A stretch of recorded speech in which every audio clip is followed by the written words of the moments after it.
Very good evening to everyone. Welcome to the Foreign Correspondents Club of Japan. And this event is How to Publish in Japan. Can Foreign Authors Succeed? It's organized by the Library Committee, and I am Suvendrini Kakuchi. I'm your moderator today and co-chair of the Library Committee. And since we are really behind time, I'm going to go quickly to introduce the head table. In the middle, of course, is our club star author, Robert Whiting. And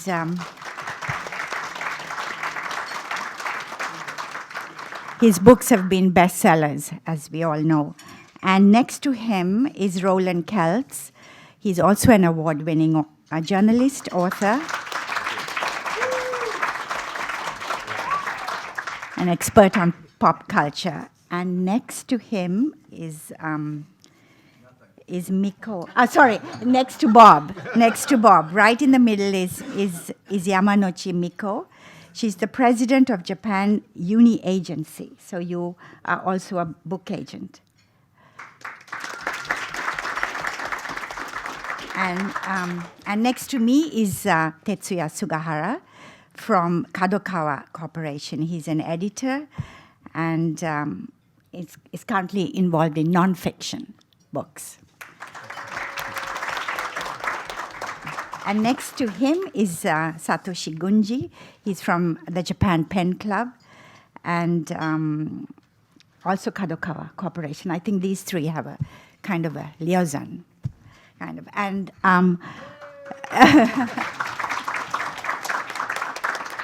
so I'm just going to start the mood with a few slides. Daijabu. So the somber mood is that the number of newly published books have fallen, are gradually decreasing. And the newly published books are also decreasing.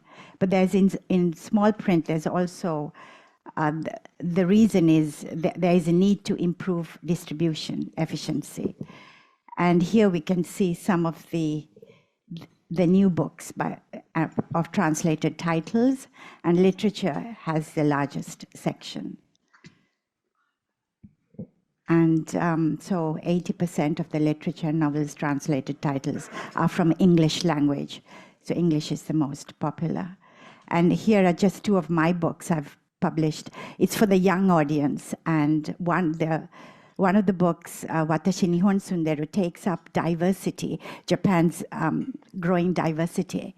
And I thought we could get into that later because the foreign population is growing in Japan. And my understanding is that most of the English books that are translated are about Japan, but what about foreigners who live here? So I just put that. And also I found this slide that publishing cannot survive by just selling. But there should also be a service to encourage reading. So I thought I'll just share that with you. So that's happening. So I open the floor to our speakers now, and I think Bob will go first.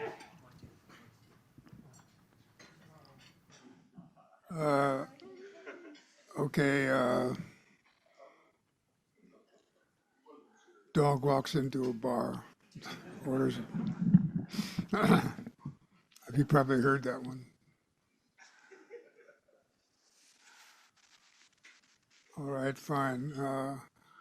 I have written 10 books in English in my long career, and 25 books in Japanese, mostly collections of columns and articles that I did.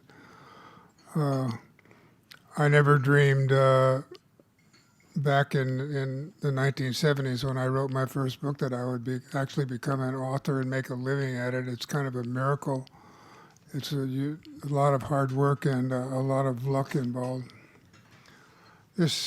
What you see on the screen is the very first book I ever published. It's called The Chrysanthemum and the Bat. It came out in the USA in 1977. I wrote it in 1975 while living in New York.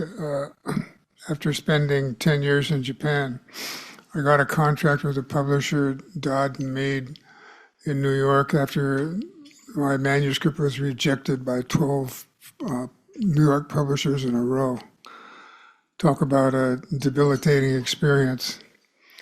But I got an excerpt published in Sports Illustrated, and I met this really nice lady who was an editor there, who said, she said, we like your manuscript, we're going to publish a chapter of it. And then she said, I know you're having a hard time finding a publisher. So she hands me a name card, says, take it to this guy, Peter Weed at Dodd and Mead, and tell him Sports Illustrated is buying first serialization rights for your book. I think you'll find, so that was on a Friday. By Monday afternoon, I had a contract with this book, thanks to her. And she went on, her name was Patricia Ryan. She went on to become the first female managing editor of People magazine. She died recently, but it just, what she did, she didn't have to do. She was just a nice person, and it just wound up changing my life because of it. The Chrysanthemum and the Bat was a book about Japanese culture. As a student, this is Korakuen Stadium.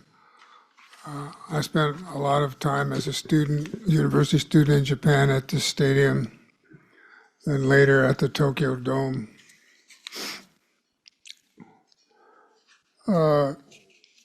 Baseball was a national obsession at the time.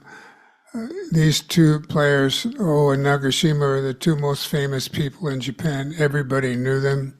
You could start a conversation with anybody during the baseball season by just saying, "Oh, homerun uchimashita ka?" And you could make friends with Japanese that way.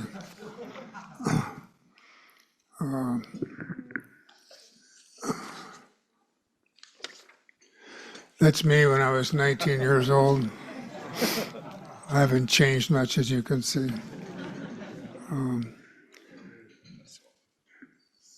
I had created, I got a job with Encyclopedia Britannica after I graduated from Sophia University, and I wrote a couple of language courses for them that were quite successful, including this one. It's a bilingual fairy tale that helped save the country from bankruptcy.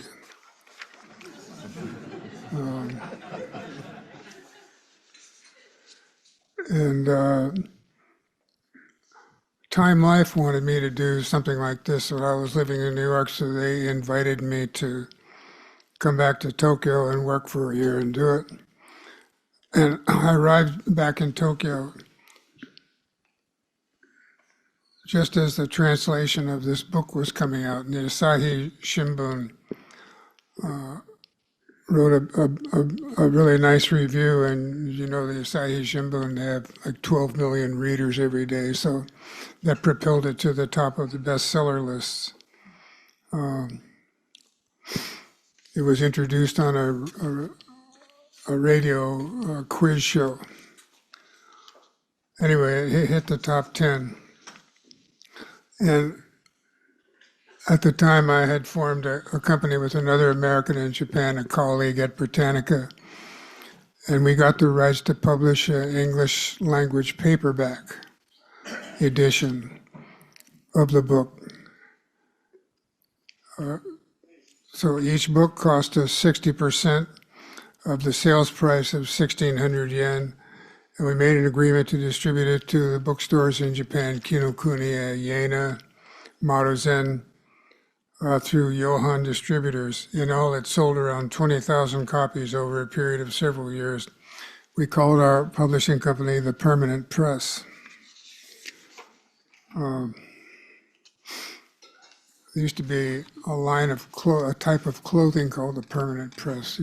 Some of you older people in the audience might remember that. This was in the pre-digital era, and it was a lot of work, especially checking galleys, getting PR and book reviews.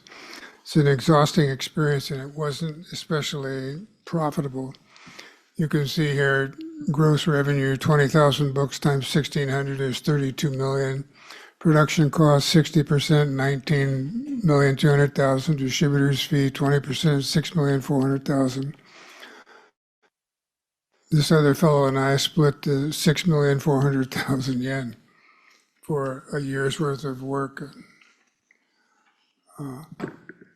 Other editions were published subsequently. Avon Books did this in the United States. Here's the cover of the Japanese language version. But with the publication of this book, the phone started ringing. And before I knew what was happening, I was writing regular columns for the daily sports newspaper, and the weekly Sankei magazine, as well as the bi-weekly sports magazine Number. I was also doing lots of work for Sports Illustrated and for airline magazines, mostly about sports and how it expressed the differences between Japan and America, who are entering into a long, contentious dispute over trade. My columns and articles were fairly well received and led to several requests to put selections of my columns together into standalone books. This is the cover of one of them. And so it was a decent living in the beginning. I went on to write. These books would sell around 20 or 30,000 copies. I wrote columns for the Yukon Fuji for 18 years. And those are published the columns are published in 2 or 3 different books like this one. My columns on Shohei Ohtani were published in this NHK book, and I would split the royalties with the translator. And actually, the translator usually got more than I did, which was standard practice in Japan, I was told, because nobody knew who Robert Whiting was, but the translator had a certain name, so they would get some well-known writer who could translate and use his name to help sell the book. But one of the nice things about publishing in Japan is that publishers paid royalties based on books printed, not on books sold, which was contrary to the practice in the United States. And one of the things that I learned early is not to make an issue about money. Publishers in Japan were pretty honest. They had their own budgets, and it was proper form to respect that. So I agreed to do many jobs over the years without knowing how much I was going to get paid. I just did it, but in the end, I usually got paid more than I would have asked for in the first place. I also learned it helped greatly to have an agent. I agreed to do one book, for example, with no advance, but my new agent,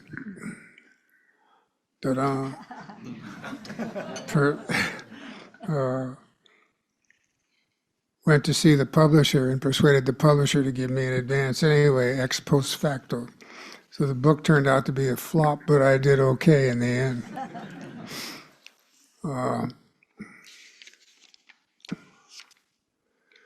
In 1988, I wrote a column for Smithsonian Magazine about cultural differences through baseball.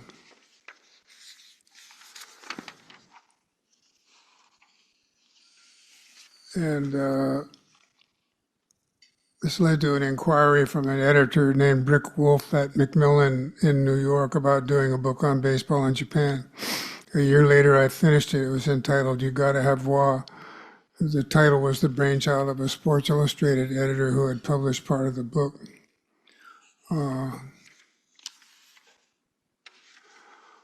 The theme was about the cultural clash between Japan and Americans as seen through baseballs. Symbolically, in this photograph here, an American, Clyde Wright, making friends with the umpire. Wall was a big hit. It sold 150,000 copies in the U.S., counting hardcover and trade paperback, 25 printings, and about the same number in Japanese. This was the cover of the Japanese language version of You Gotta Have Wa. illustrations were done by a woman named Kiniko Kraft, who was hired by Sports Illustrated. I'd like to say that I spent about 10 years from 1977 to the late 80s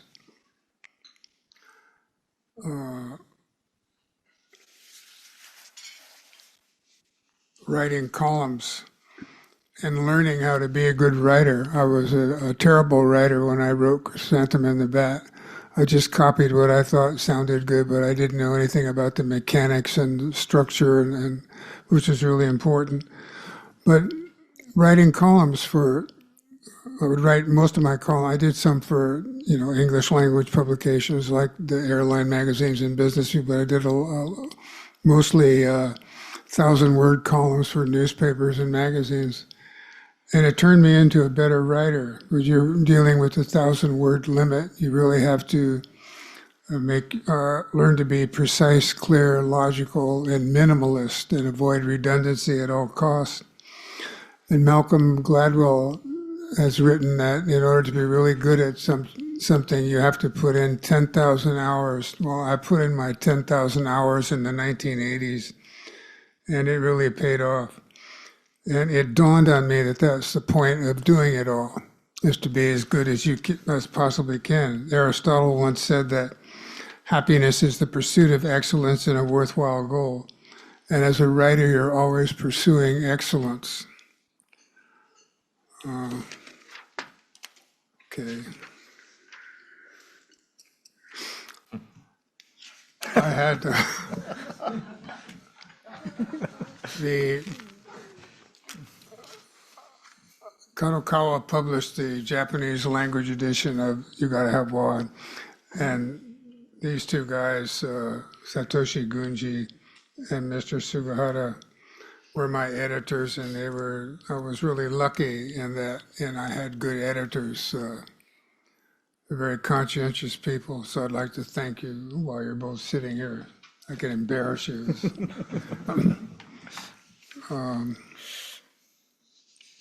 And they went on to edit other books as well, Tokyo Underworld and the sequel. Well, got a lot of attention in America and in Japan, like this subway poster here. It's a real trip to get on the subway in the evening and see this huge poster of your book hanging down from the ceiling. It was reviewed by the New York Times twice. I was invited on the Larry King Show and PBS McNeil Lehrer Hour.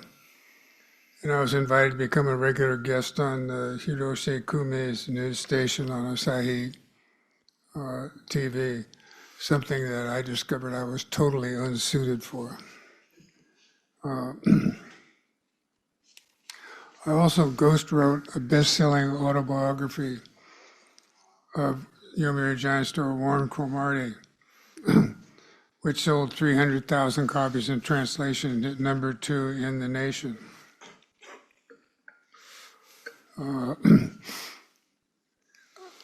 Warren Cromartie was quite a character. He's living in Japan now. He's in a wheelchair. He had some spinal injury, but he was absolutely the best interview that I've ever had. He would just say anything. There were no limits. So he would talk about what it was like taking a shower with the Giants, and guys would walk in and they'd grab his private parts as a way of greeting. And when that book came out and that part was in it, the Yomiuri front office was really mad. They banned me several times over the years from the stadium, and that was one of the times. Here's the Japanese language edition of it. Subsequently, the Kodansha asked me to write a fictional manga series of a gaijin baseball player in Japan. So I did it under a pseudonym, Guy Jeans, and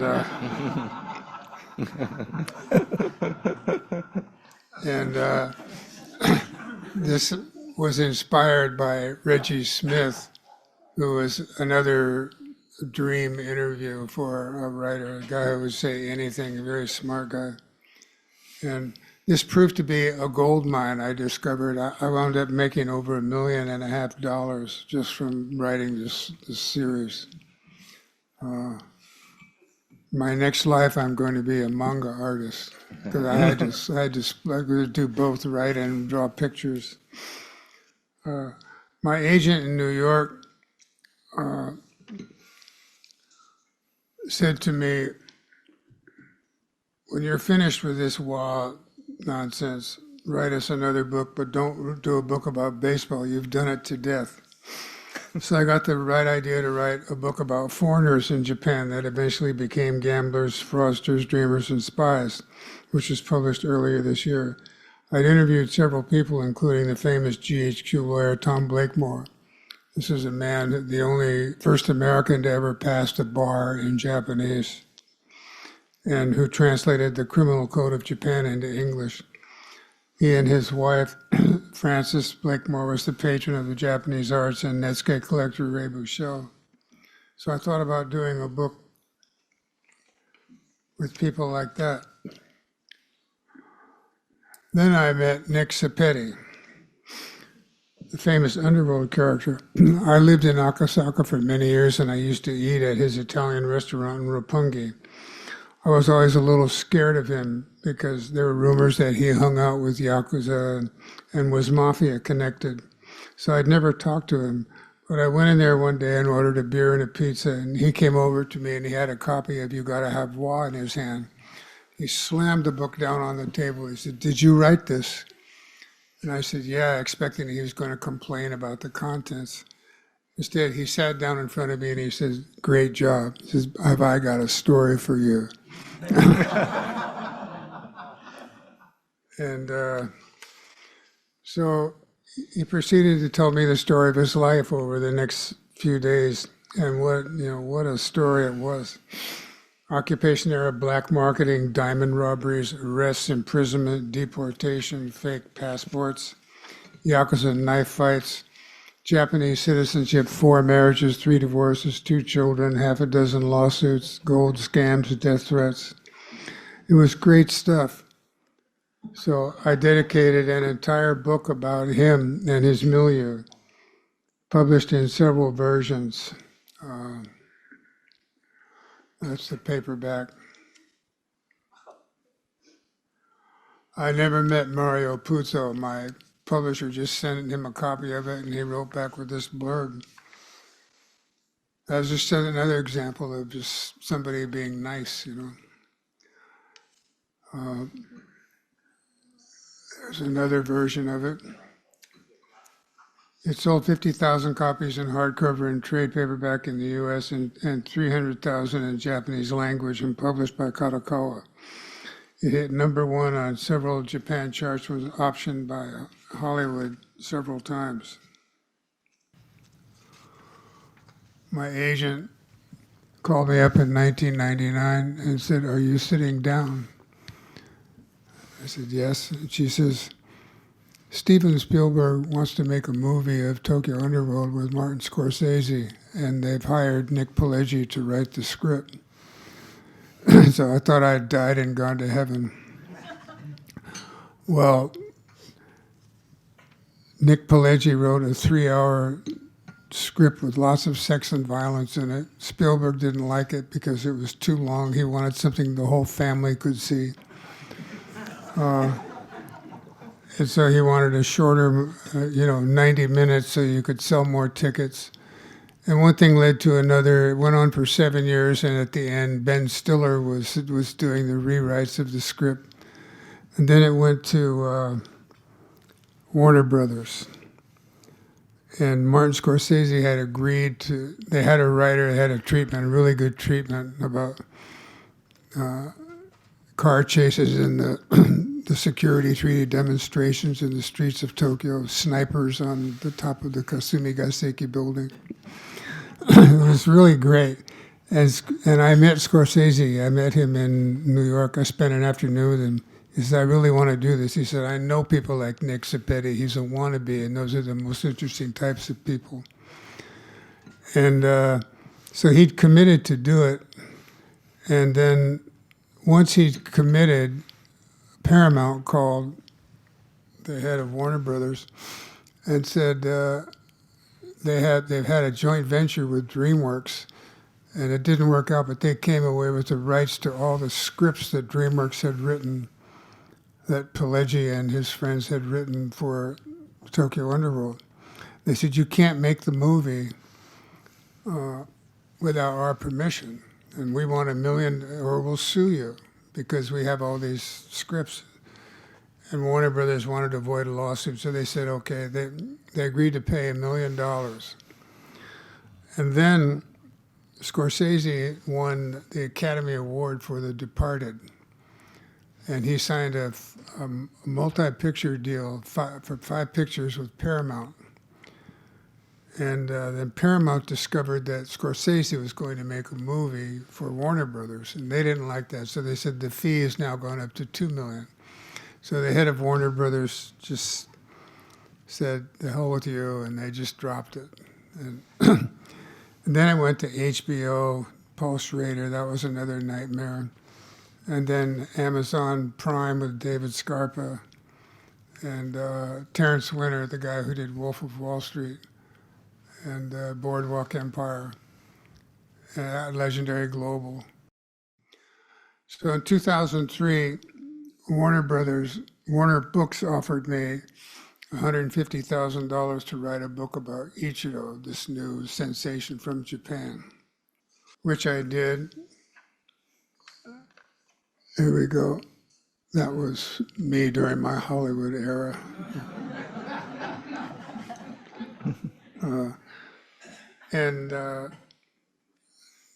Wrote this book, The Meaning of Ichiro. Ichiro, of course, is a big star. And this Japanese translation, it sold 50,000, was a bestseller. And I got into an argument with the sales force because they paid me a lot of money at Warner Brothers. They didn't like the title, The Meaning of Ichiro. The head of the sales department said, this is pretentious title, the meaning. What does the meaning of Ichiro mean anyway? I said, well, read the book. And he gave me this look, you don't actually expect us to read the book, do you? We just sell them, And so Hachette bought Warner Books, and it became Grand Central Books, and they changed the title to The Samurai Way of Baseball. It's a title I really didn't want, and so it did okay. They made their money back, but after this, it was followed by the Book of Nomo, the memoir Tokyo Junkie, published by Stonebridge Press in the States, thanks to Roland here. Published in Japanese by Kadokawa's Tatsuno Olympics, the 2 Olympics. And my latest, Gamblers, Fraudsters, Dreamers, and Spies, published in Japanese as Shin Tokyo Outsiders.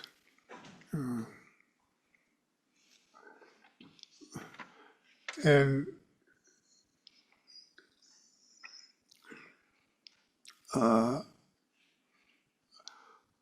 I just signed an option with K2 Pictures in Japan, a joint option to make a movie out of combining Tokyo Underworld and this one, Gamblers, Fraudsters, a series, streaming series.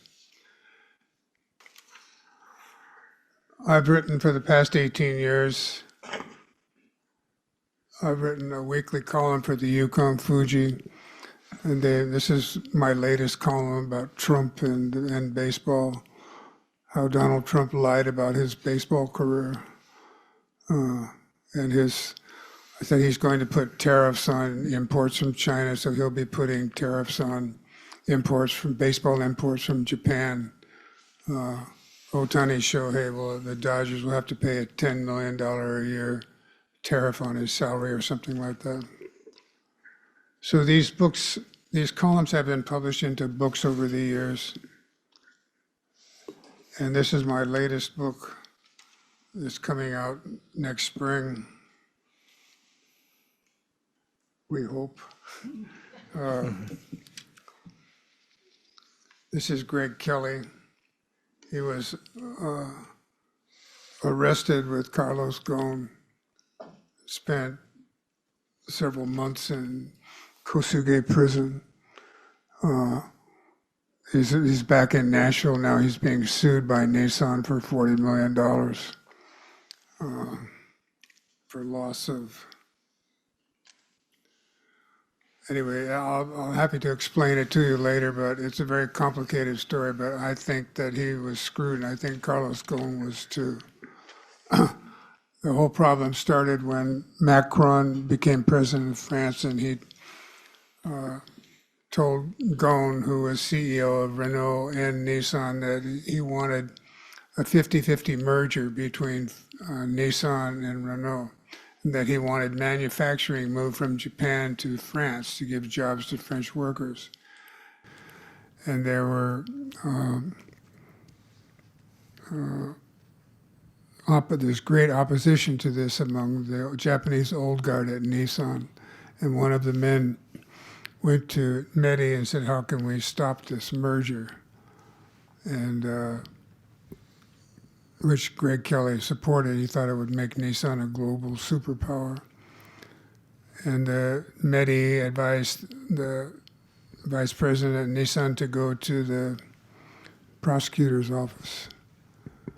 And he said, find something that they've done wrong. And there are all these letters floating around in Nissan about what to do when Ghosn retired, what kind of money to pay him. And they used this as evidence that there was some sort of fraud going on in the company, that the shareholders had a right to know that this money was these payments were being discussed. It's very too complicated to go in here, but it has something to do with an income disclosure law that passed in Japan in 2010, and Ghosn had to take a big cut in salary from 20 million to 10 million at the time. But it was just a nasty piece of work. One of the vice presidents, the Japanese government had just passed a law allowing plea bargaining. And so one of these vice presidents went to the prosecutor's office and says, I'm guilty of plotting to pay Carlos Ghosn under the table. He said, give me immunity and I'll testify against him. And so they gave him immunity, and he's the one who got Ghosn to come back to Japan, where he was arrested. It's a terrible story. Anyways, that's my wife trying to steal my neighbor's dog. But I have no idea why this picture's in here.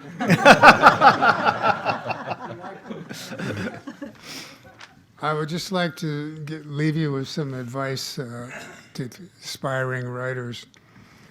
One, nonfiction is easier to write than fiction, and but it's easier to sell than fiction is. But Roland here told me this famous quote. Is it John Irving?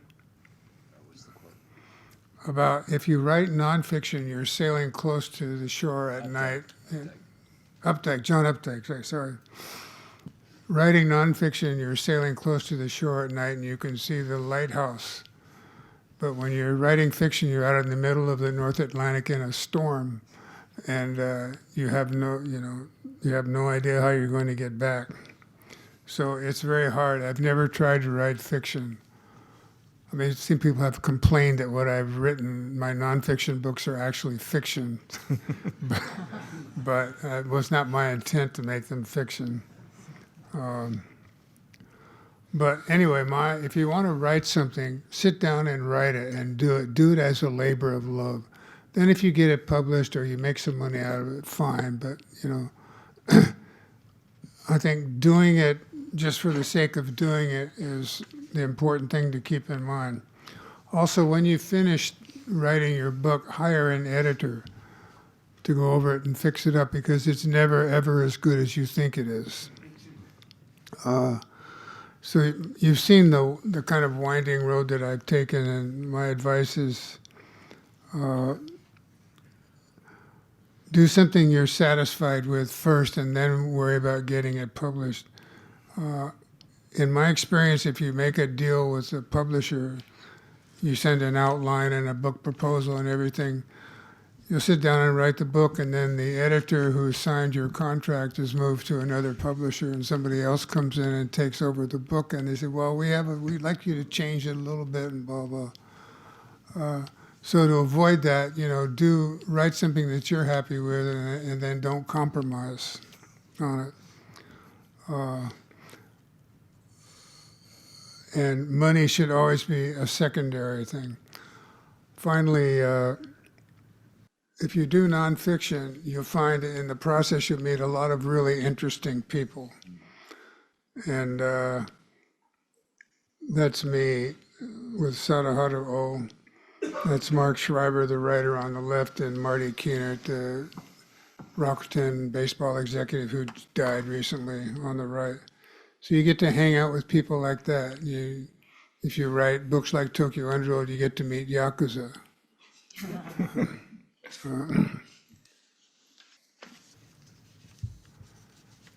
I should tell you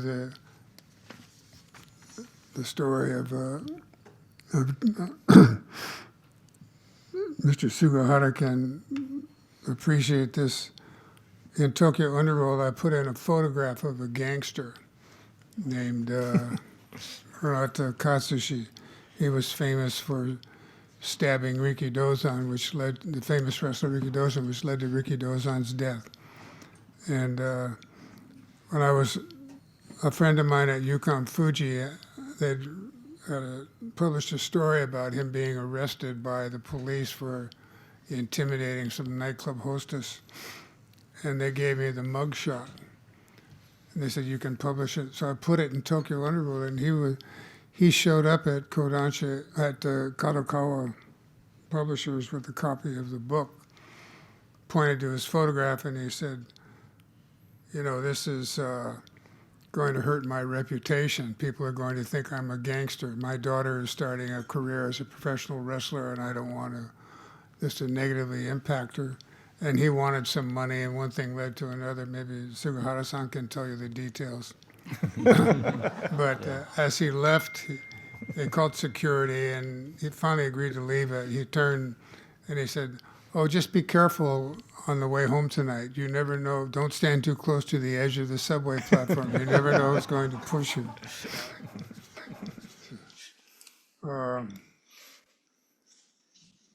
So I think that's it. The end. Okay, that's it. Thank you.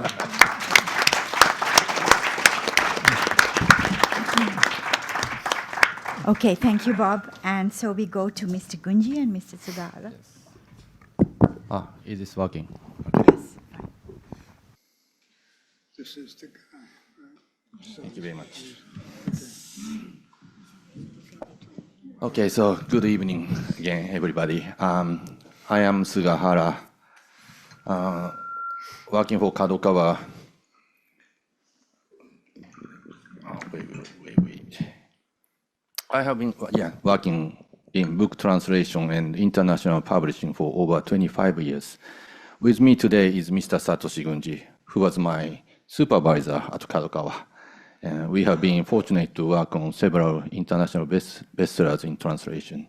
He now serves as the executive director of Japan Pen Club, teaches at Kobe City University, and continues to support Kadokawa as an advisor. First, Mr. Gunji will share his insights on how foreign perspectives on Japan have evolved over time. And then I will follow with some specific examples from our publishing experiences. Hi, everyone. Good night. This FCCJ is my memorable place. I often had a meeting with Bob-san and Mr. Karl van Wolfren, the Dutch journalist. I'm a book editor for a long time. My journey with Bob-san began in the late 80s, when I became his editor for the Japanese version of the You Gotta Have War. It was an excellent book about Japanese, and American baseball. The translation was sort of tough. Translation English books about Japan into Japanese is especially challenging. Japanese readers are very detailed oriented, and if they find even small errors, they might question the entire book's quality. In the past, Japanese people were very concerned about how foreigners viewed them. They wanted to know how others evaluated Japanese ways of doing things, and the books about Japan written by foreigners were extremely popular. I think we had a mixed feeling, pride when our uniqueness was pointed out, but also some insecurity about whether we met global standards. Bob-san is incredibly thorough in his research. After You Gotta Have War became bestseller, we had to wait 10 years for his next book, Tokyo Underworld. This book also became a bestseller. When we are celebrating the publication of the book with a lot of beer, Bob-san mentioned he had many unused stories and episodes.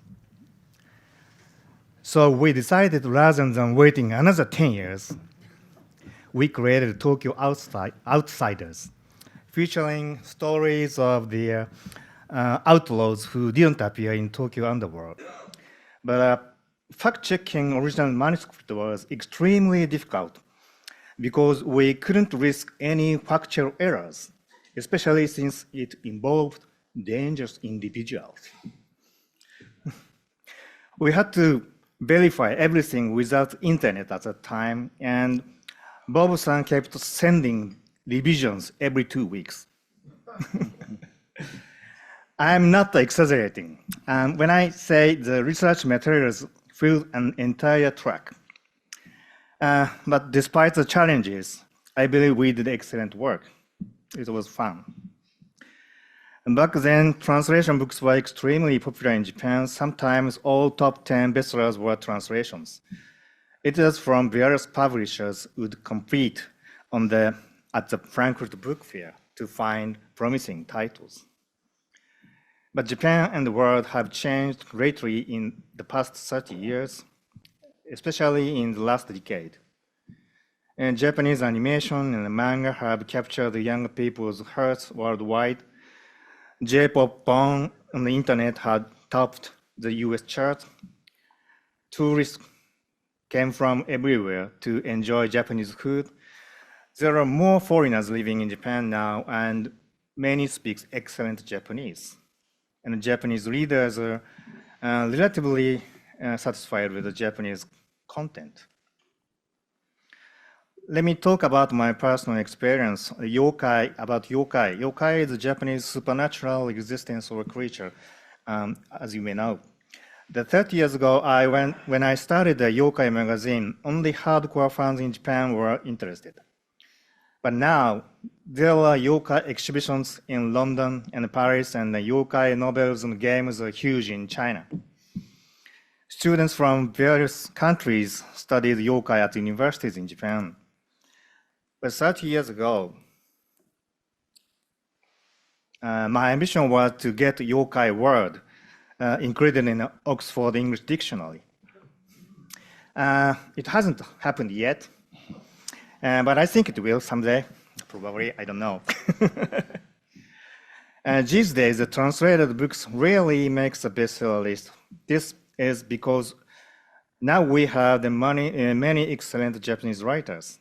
If the quality is similar, readers prefer books by Japanese authors. However, there are still themes and perspectives that Japanese writers haven't covered. For example, Dan Brown became a huge hit here as well, because we didn't have similar writers here. How can foreign authors succeed in Japan? Well, there's no guarantee, but one thing I can say is that there's always niches. Foreign content that succeeds in Japan offers something we don't currently have. Even with the familiar themes, different perspectives can create opportunities. For example, right now, onigiri, rice ball are trending in Japan, partly because many foreigners line up at the onigiri shops. Japanese people love when the culture comes back as an import. We see this pattern in the fine dining as well. Fermentation has become a major trend in global gastronomy, largely because top international chefs were inspired by Japanese fermentation techniques. They have taken these traditional methods and evolved them in creative new ways. This has led to a fascinating cycle where we Japanese are rediscovering our own fermentation culture through the innovative interpretation of the foreign chefs. Hopefully, some of you will rediscover aspects of Japan and we might have forgotten. Thank you for your attention.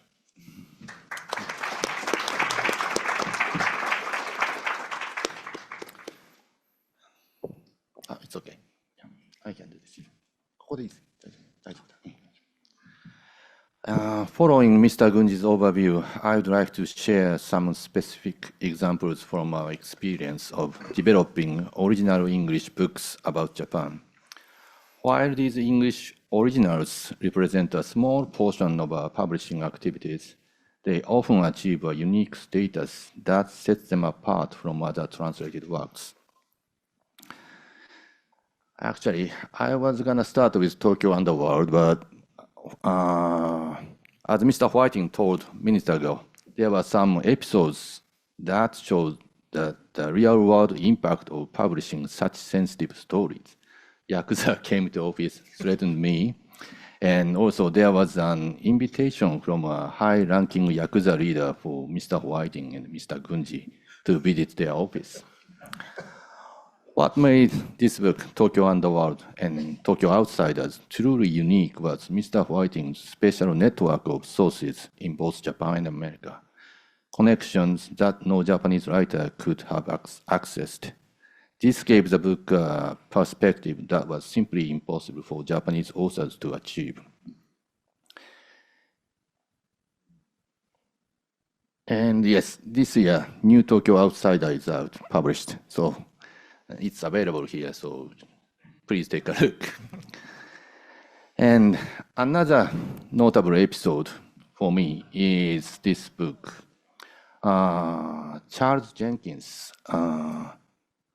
he spent more time in North Korea than any other American.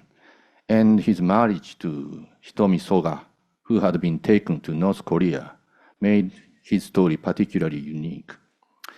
And Jim Frederick, Time magazine's Tokyo bureau chief at the time, wrote the book.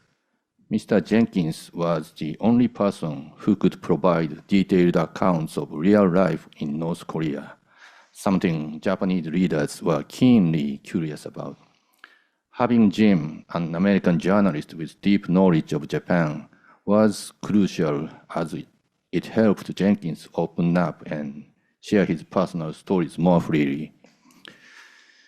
During our research trip to Sado Island, we had some unusual experiences. They put all three of us, me, Gunji, and Jim, in the same room despite the hotel being nearly empty. Maybe there was a camera, we suspected. And we were accompanied everywhere by a guide who seems to be from the government. Despite these peculiar circumstances, we successfully published the book, and which became a bestseller in Japan and was later published in America. Japanese title was Kokuhaku, which means telling the truth, but US title was The Reluctant Communist. Okay, next example is this book. Michael Booth. His journey with Japan began when he moved here with his family to explore Japanese food culture.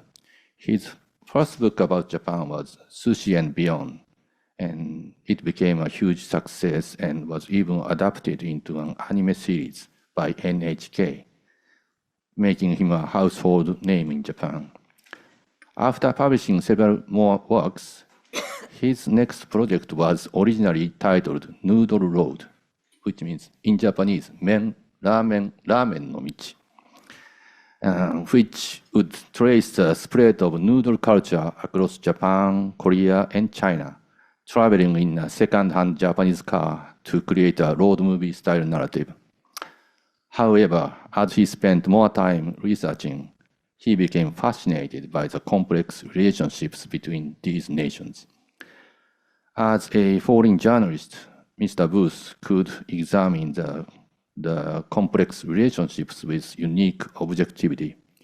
His outsider's perspective allowed for frank analysis, unbound by the region's political sensitivities. The book was later published in Europe and America. They apparently imitate the Japanese jacket, but it looks very nice, I think.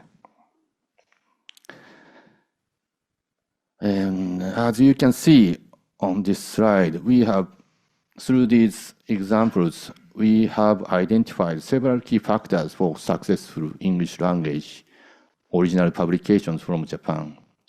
Each of these elements has played a vital role in the stories I've shared with you today. One thing I should add is maybe find a good editor and agent, maybe. While these English originals represent a small portion of our publishing activities, they play a crucial role in sharing unique insights about Japan with the world. Thank you for your attention. Okay, Miss Yamanouchi. Yeah, we're kind of running out of time, but please go ahead. Pretty much running out of time, I think. Thank you for the opportunity to be here. And at the Japan Uni, we specialize in facilitating the licensing of translation rights of international fiction and non-fiction to Japanese publishers, working on behalf of foreign authors, publishers, and agents.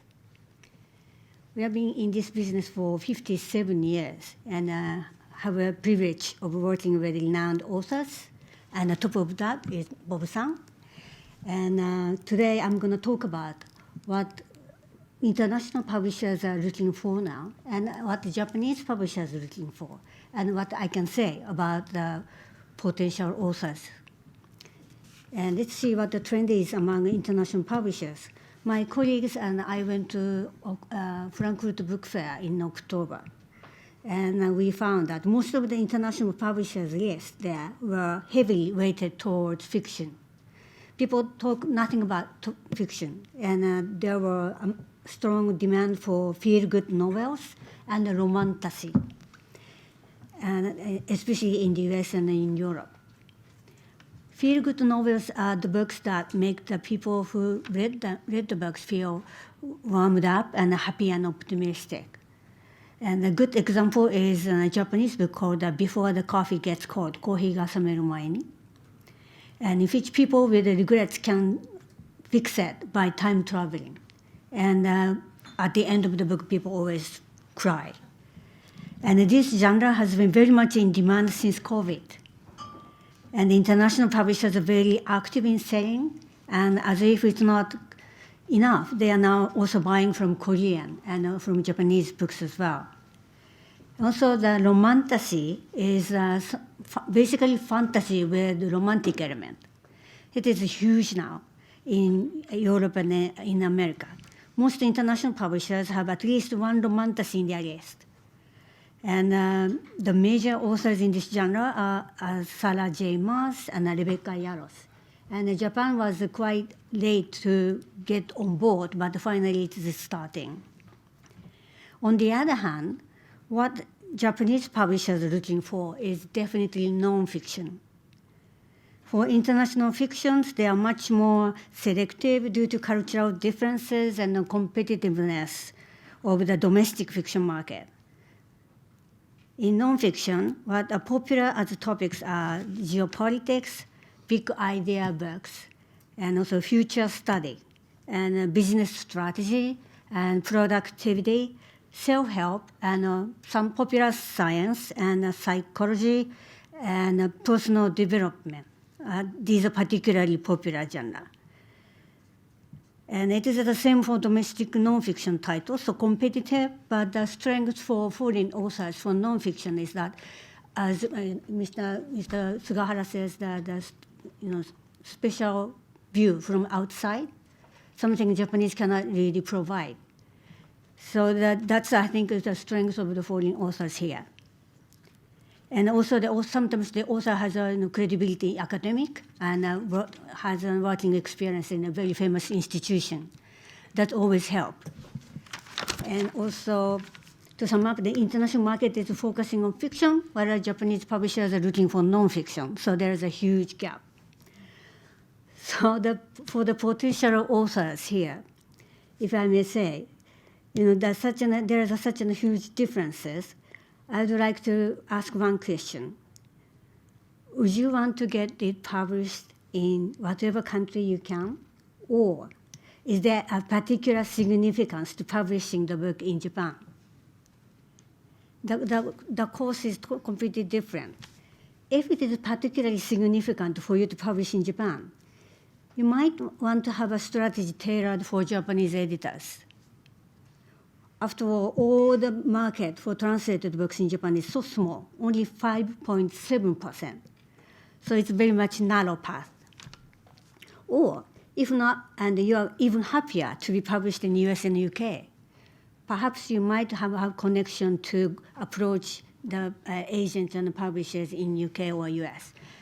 Believe me, that's the fastest way if you are intending to, not necessarily to be published in Japan. Also, if you have a choices, I like exactly what he said. I really would like to recommend to write a nonfiction book. That will have a much more strength, and a lot of more Japanese editors will pay attention to. Fiction is tough. Fiction has a style, not necessarily works well in the current Japanese market. So definitely nonfiction if you have a choice. And as for the preparation, please know that from the perspective of Japanese editors, it's difficult to imagine anything developing from the unsolicited and unedited English manuscript. This is because Japanese editors always receive edited and proofread manuscript when they make contract, so they are accustomed to that. So if it's not ready for translation, they are stuck. And they are really busy, so they expect to receive the translatable form. In addition, not all editors read English manuscript comfortably every day. So to get busy editors to really consider your work, I really suggest that you create as much as Japanese materials as possible. I'm aware that cost of translation in Japan is quite high, and it is because the quality of translation has a big impact for the sales of translation books in Japan.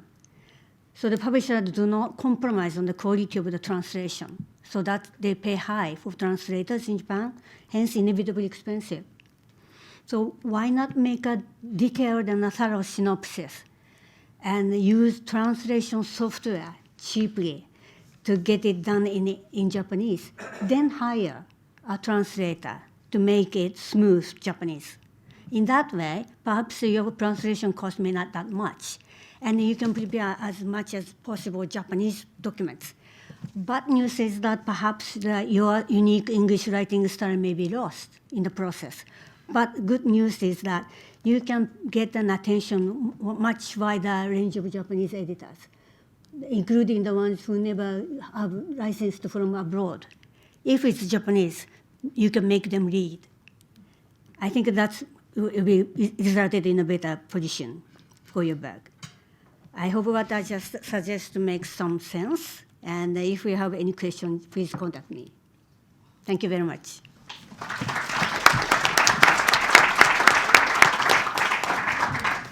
Thank you very much. Roland, yeah, thanks. Hi, I'm Roland. If you're not comatose from the wine and the sweets, I hope you'll give me a listen for a couple of minutes. First of all, it's a great privilege and honor to be sharing the podium or whatever it is with this crew. These two wonderful editors, Gunji-san and Sugahara-san from Kadokawa, who have a great breadth of experience between them about publishing books in Japan and publishing foreign books in Japan, and Yamanouchi-san, whom you just heard from, talking about her unique perspective as an agent from literally the legacy agency in Japan for foreign books, Japan Uni Agency. It's a privilege for me to be here with all of them. And of course, a gentleman who's become a good friend of mine, Robert Whiting. I met Bob before I met him through his books, particularly Tokyo Underworld and You Gotta Have Wa. And I don't know if any of you have ever read Catcher in the Rye by J.D. Salinger. It's an old American book. But in the book, Holden Caulfield, the character says, man, I wish I could just call up the writer who wrote this book and say hi and talk to him and tell him how much I liked the book. And that's how I felt about Bob, sitting in New Hampshire and later in New York. And then I actually got to meet him, which was even better. And it's a real honor for me to share a stage with Bob. It's the first time we've ever done this. We've had some dinners and late night talks. Anyway, it's great for me to be with Bob Whiting here, and his books, Tokyo Underworld and You Gotta Have Wa in particular, were very, very influential on me and as a kid in America. But also as a kid in America, I have a Japanese mom, so I grew up half Japanese, mostly in the United States, although I went to kindergarten here when I was 5 years old in a small city called Morioka in Iwate-ken, northern Japan. As you might imagine, at that time, I was the only kid in the kindergarten who was not 100% Japanese. And I paid for it. Ijime, some of you know that term. I blocked a lot of it out, but my mother remembers it very, very well. In any case, I would come back to Japan with my mother when I was a teenager, usually for during summer vacations to be with my family. My grandparents used to come visit us in the States. My grandfather was a poet and a scholar, and so there's a great connection I had with my Japanese grandparents and my uncle and aunt and cousins. Fortunately, they're alive to this day, so I still have that relationship. But tonight, since I'm the only one shilling here, I have brought along copies of Monkey Magazine, which is the only English language annual publication of Japanese literature in translation. And I mean that. It's the only one that comes out every year. This is our new issue. It's just out now. And thankfully, Switch Publications here in Japan, who published this book, have sent copies over here to the Foreign Press Club, FCCJ, and they're at the desk and they're for sale this evening. So if you're curious about Japanese literature being published in English, going the other way, I encourage you to pick this up. It's a beautiful publication, includes manga art and visual art by Japanese artists, also some photography, some essays, and some beautiful poetry. So it's a very, very rich project, and I am grateful to be involved in it. So this is what I put up on the board here to start. Monkey Magazine, we've been going since 2011, believe it or not. So this is the 13th year, and I am deeply, deeply grateful to be a part of it. We also have a book publishing imprint with Stonebridge Press in California, the publishers who brought out Bob's wonderful memoir, Tokyo Junkie, Stonebridge Press. So quickly into my story about how I became sort of part of publishing between Japan and the US. I was commissioned by Sophia Coppola and Francis Coppola, who started a publication called Zoetrope All Story, which is a fiction literary magazine, and they commissioned me to write a story that took place in Japan. And I hadn't been to Japan since I was in my teens. So I was publishing stories in New York, but I didn't write anything about Japan. So they just picked me because they knew I had Japanese heritage. So I thought, wow, I better go to Japan and figure out what's going on to write this story. So I came over here in 1998, and this was published in Zoetrope All Story in 1999. It was republished in one of their anthologies. It was made into a short film by a very kind Italian director, and it was absolutely awful.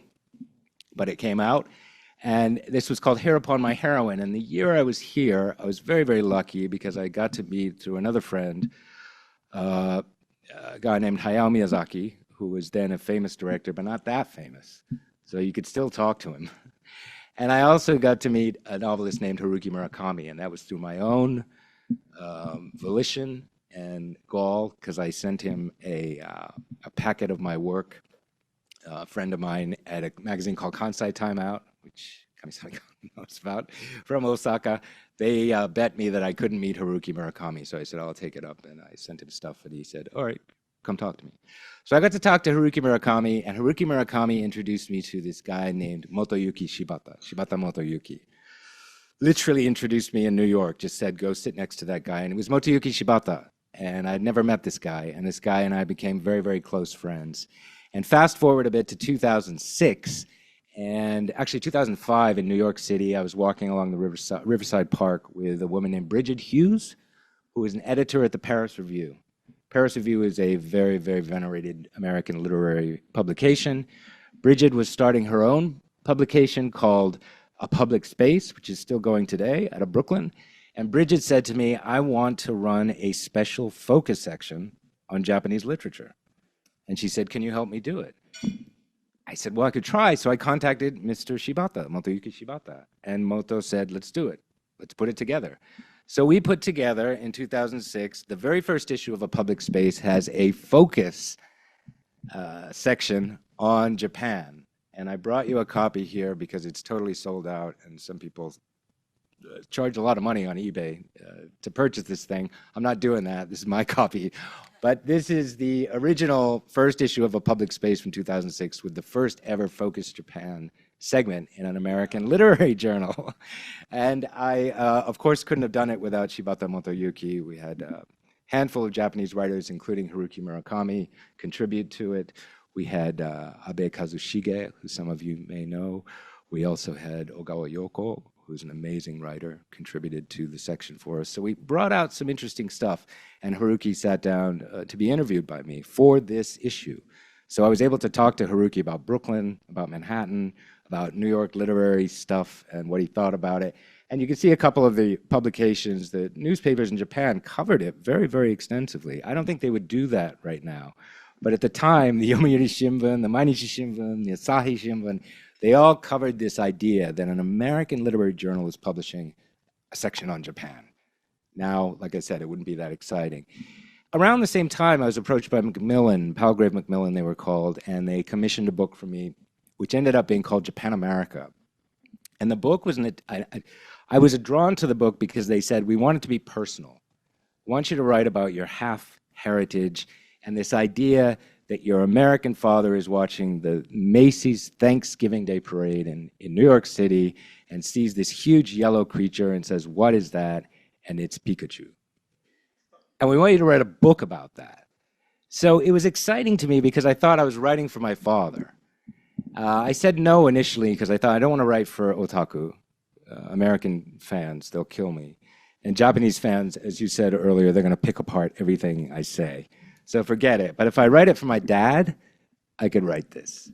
And I did. And the Japanese edition, Akihiro Miyata Akihiro, wonderful editor at Kodansha, picked it up and published it here in Japanese, translated by Nagata Ieyasu in New York. It's been published in other languages since then, and I can't believe it. It still sells. It's really bizarre. It was published so long ago, and I still get royalty checks twice a year from Macmillan. I sometimes think they're making a mistake, but happy to pocket the change.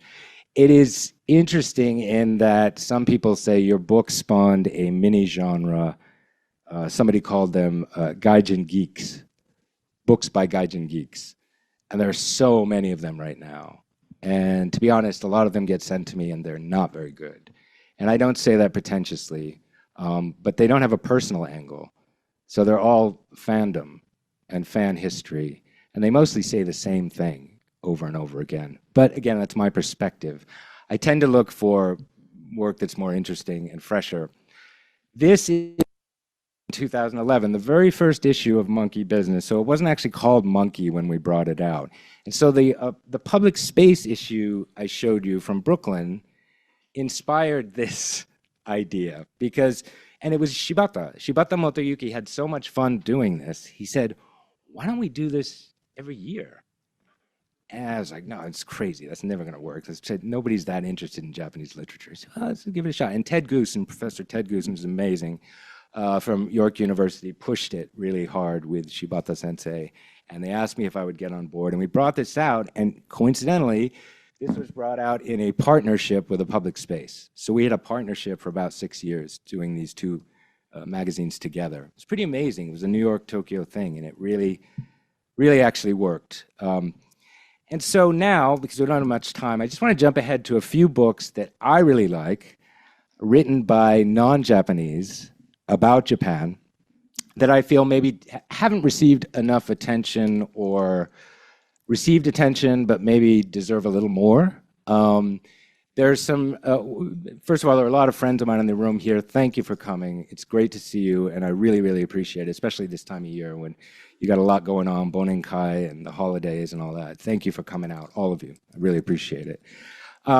There are friends of mine in this room who've written wonderful books. Tim Horniak's here. Read his work up and down. You know, his book on robots is fascinating still, and it should be selling all over the place.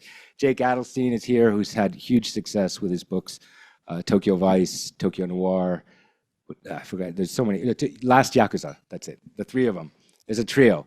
There are a lot of people in here who've written good books, so I'm just going to highlight some that maybe people aren't here for or you might be interested in. This one is called Tokyo, the City of the End of the World. Did you know Peter? It's published by an English journalist I never met, Peter Popham. It was published originally in 1985, reissued in 2021. My good friend Richard Lloyd Perry, the journalist and writer, he urged me to read this book. And I was like, it was 1985. What are you kidding? And he said, try it. And I read it, and I'll tell you, if you live in Tokyo, or if you've been to Tokyo, try this book. It's absolutely fascinating. It's heartbreaking. It's funny. It captures the essence of the city. And Peter Popham does not pretend to be Japanese. He's completely a Gaikokujin living in Tokyo, but his observations are really, really precise. I love this book. I really do. I put two books up here written by non-Japanese about, related to the disasters, the Genpatsu disasters in 2011. One is by Lucy Birmingham and David McNeil, both of whom, Lucy I think was a president of the club at one point. David McNeil, of course, is very involved. It's a wonderful book called Strong in the Rain that focuses on the Fukushima disaster. So that's really their angle on it, what happened at the Daiichi plant. The other book on the right, which came out a few years later, Ghosts of the Tsunami, by the man I mentioned earlier, Richard Lloyd Perry. Fantastic book, deeply, deeply moving. And also the way Richard picks apart the character of the people of Tohoku, northern Japan, is, again, really insightful. And these are the kinds of things we were talking about earlier. I'm not sure if a Japanese writer could get this particular kind of insight. It's the insight of an outsider, you know, like de Tocqueville on America, right? Americans can't quite write about America the way a visitor who's alert and pays attention can. I do think an outsider is special in certain ways if they're gifted as writers. This is a book that I don't hear talked about that much. Some of you may have read it, if you've heard of it. It's called The Bells of Old Tokyo by Anna Sherman. Have you read this? It's really, really good. What's his name? Hamish McCaskill, I think the agent handled this, and I don't hear about it. And she did an incredible job running around tracing the history of the bells of Tokyo. And through that, you know, sort of adventure journey, she uncovered so much of the history of the city. And I don't hear people talk about this book. And I read it and reread it and thought, this is fantastic. Why is nobody reading this book? Yeah, I know books don't sell, but Karen Hillan's two books, just beautiful, beautiful. And blessedly, Karen is here with us tonight. A Thousand Graces, the novel, was just so ambitious and so brave what she did in looking at Japanese family life. And then her more recent book, The View from Breast Pocket Mountain, her memoir, they are irreplaceable, and her perspective is irreplaceable, and she crafts gorgeous sentences. Karen Hillan's two books, you've got to pick them up. I really, really, these are all books I really love and appreciate. W. David Marks, I was here with David earlier this year, or maybe last year, I can't remember, but David came with me and we talked about Ametra, his book about how Japan saved American fashion. That sounds hilarious, I know, but it's really, really insightful, going back to the whole Ivy fascination that Japanese had with the Americans back in the 50s. up through the sort of borrowing of hippie culture, but also as all of these really astute books about culture, I point out, once it came to Japan, it was transmogrified. It was never an exact copy. You know, I write in Japan America that when the Rolling Stones, when bands like The Who, The Kinks, The Beatles, when they borrowed from American blues, it didn't become American blues. It became British rock. Once you start borrowing, you kind of misinterpret. And there's a magic in misinterpretation. I think when good foreign writers write about Japan and they misinterpret something, sometimes something really magical happens. Yes, it's fermentation. That's the word. Exactly. Perfect. Yeah, it's really, really exciting. And so Ametra by David Marks is about this whole misinterpretation of American fashion and how fascinating the Japanese versions became. In some ways, how much more fashionable the Japanese versions were. And then his newer book, Status and Culture, which is not necessarily about Japan. And that's another point I want to make, is that there are non-Japanese living here. You don't have to write about Japan. You know what I mean? You can write a novel about Africa if you want and live a comfortable life in Sangenjaya. It's perfectly fine. Just like you can live in New York and write about England, right? How do you pronounce it? Amatura. I don't know how it's American traditional. Yeah. So it's a wonderful book. Highly recommend it. And these books, one just came out. Some of you know Craig was going to try to be here tonight, but he's unwell, so he couldn't be here. But Craig Mott is a dear, dear friend of mine I've known for about 20-some years. Craig is a fascinating guy. He walks all over the country. He writes about his walks all over the country, deeply fluent in Japanese, reads and writes Japanese, communicates with the people he meets. He wrote this book called Kisa by Kisa, which just came out in the Japanese version on the right. There's also an English version. It's about visiting Japanese coffee shops, traditional Japanese coffee shops from the post-war era. And of course, many of them are disappearing. So Craig's kind of excavating or saving these stories about these fascinating establishments. Again, it's another borrowing. Japanese coffee shops from the 50s and 60s were kind of based on ideas about Greenwich Village or the Left Bank in Paris. But of course, they became something completely different.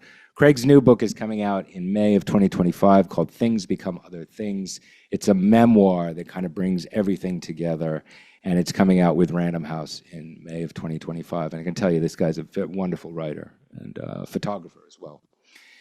And I mentioned Motoyuki Shibata, who's a dear, dear friend of mine. In many respects, I wouldn't be here without him because he's brought me into Japanese literature and publishing and Japanese culture in so many deep ways. His new translation, he's one of the finest, if not the finest, translators of American and British fiction in Japan into Japanese. His new one is the Paul Auster novel 4321. Paul Auster just died earlier this year, so the late Paul Auster's novel, 4321. And you can probably see, if you can read, even if you just read the English, translated by Motoyuki Shibata, is on the cover. And as Yamanouchi-san was saying, the translator is really important here. In English language publishing, they're becoming more important.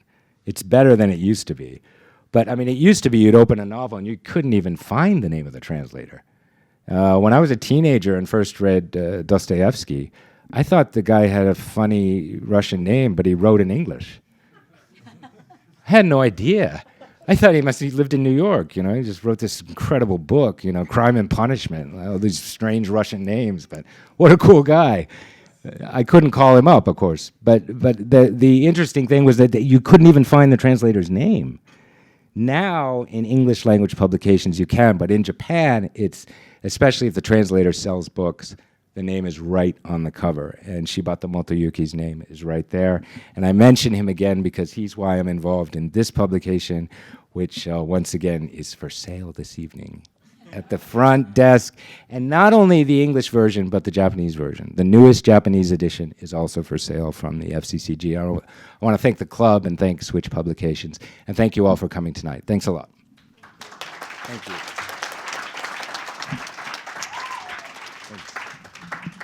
Thank you.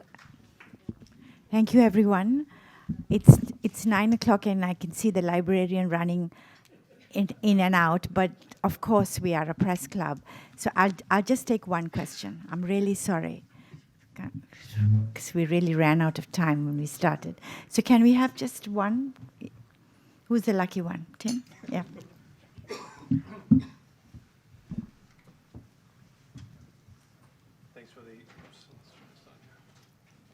Thanks for the great presentations. I asked this because I think some would-be writers and authors may be interested to know. In recent years, there's been so much self-publishing happening in the publishing world, and these days you can see all kinds of guides on YouTube and whatever sites about how to publish your book yourself and forego the traditional process. I wonder what members of the panel think about that. How important is it in the publishing industry? How is it affecting the publishing industry? How will the future of the publishing industry evolve with more and more writers just doing it their own way, publishing their own books on their own steam, and avoiding the traditional route of maybe going through agents, editors, and publishing houses? What do you think about that? Thanks. Anyone? Kadokawa? Self-publishing, how is it a big income for you? Yes, in terms of fiction, yes, I think. And Self-publishing. self-publishing. Yes. Not self-publishing, but there's a platform. Anybody can upload their novels. Yes. And it's important because if the more people upload the novels, I think whole level goes up. But the problem is,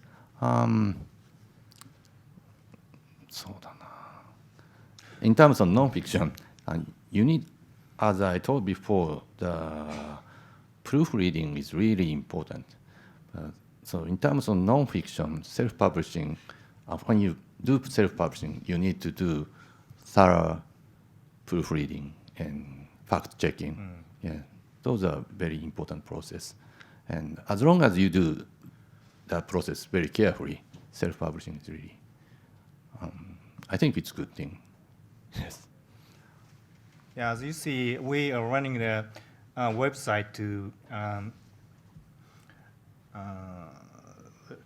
upload the novels and the nonfiction essays and sort of thing. That the millions of the essays and the novels are uploaded, and then it's free to read. And editors are watching that, and how many readers are reading the titles, and then check it, and then talk to the author. Well, why don't you do the, upgrade your writing?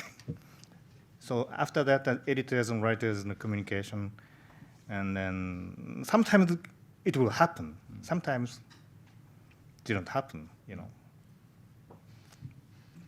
Yeah, so yeah, online writing is something. But I thought big publications offer your editing services to people who want to self-publish. Do you do that, or it's just you allow anybody to upload? Anybody. Anybody. Okay, Moriwaki-san, どう？部屋もう閉める？大丈夫？ Really? Well, if there's time for anyone, maybe another question? Drini, I'd just like to say... Oh, yes, sorry, I didn't see you, Bob. We have a member of this club, Brad Martin, who's the former bureau chief of the Baltimore Sun, who wrote a book called Nuclear Blues, and he had a hard time getting it published. It was about espionage in North Korea. And he published it himself, and he did a really good job. His sales were good, and the hardcover and paperback look really professional. So you should check it out and ask Brad how he did it. It's one thing to publish a book, self-publish on Amazon Kindle, but it's another thing to put out a nicely bound hardcover book that you could put on your bookshelf. It's not an easy thing to do, but he did it.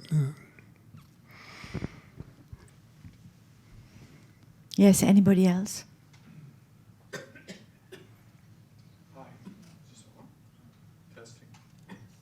Yeah, I think it's okay. Oh, it was not on. Okay. Jake Adelstein. Hey, Bob and everybody. Thanks for coming. Quite a cast we got here. I had a question for Kadokawa. I know you're already wincing, but it's a two-part question, but it's very simple.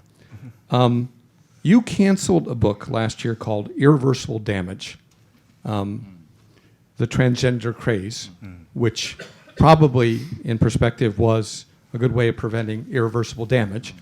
But Japanese publishers sometimes are very reluctant to publish controversial books. I've had a book canceled by a publisher I won't name, and recently a manga version of Tokyo Vice canceled because it is dangerous, or that was the assessment. There was a risk to the publisher, kind of like the problems you had with Yakuza before.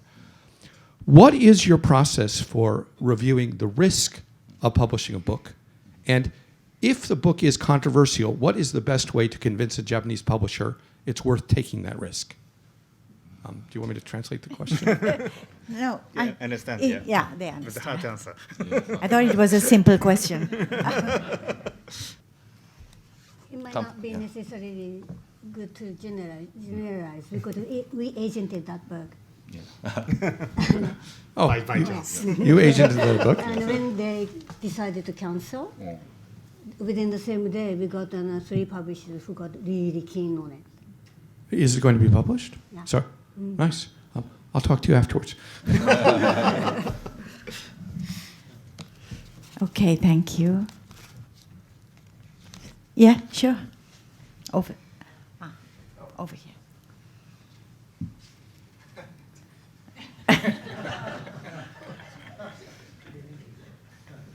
A little short for me, but no, I thank you for wonderful presentations tonight. I get lots of views, a lot of creativity, a lot of points of view from our experiences, but the world has changed and generative AI is here.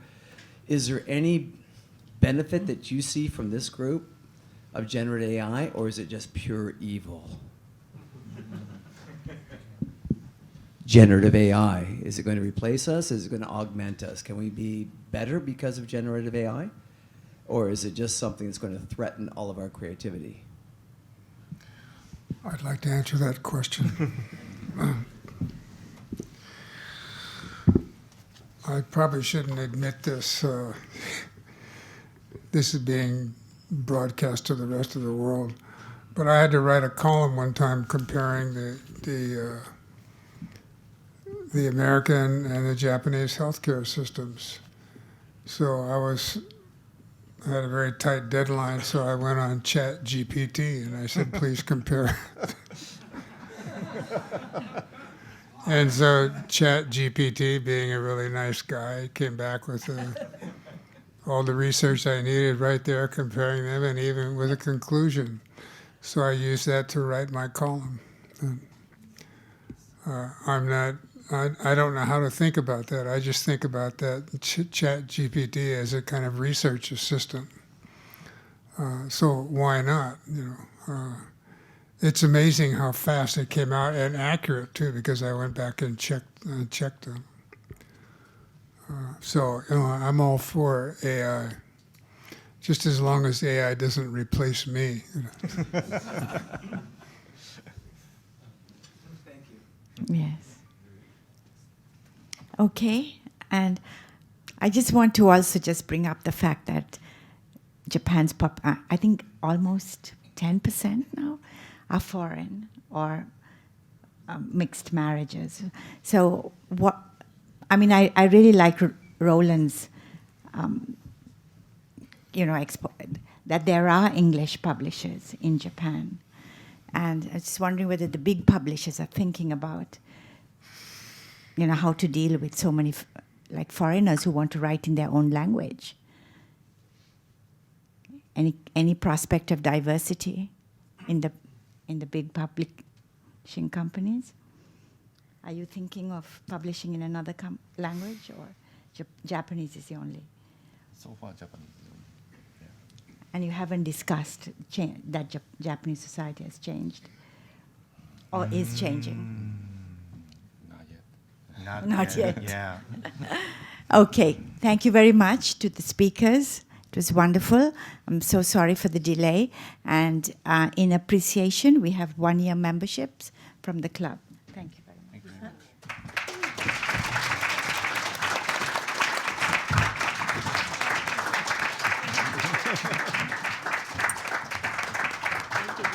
And thank you for coming, everyone. Good evening.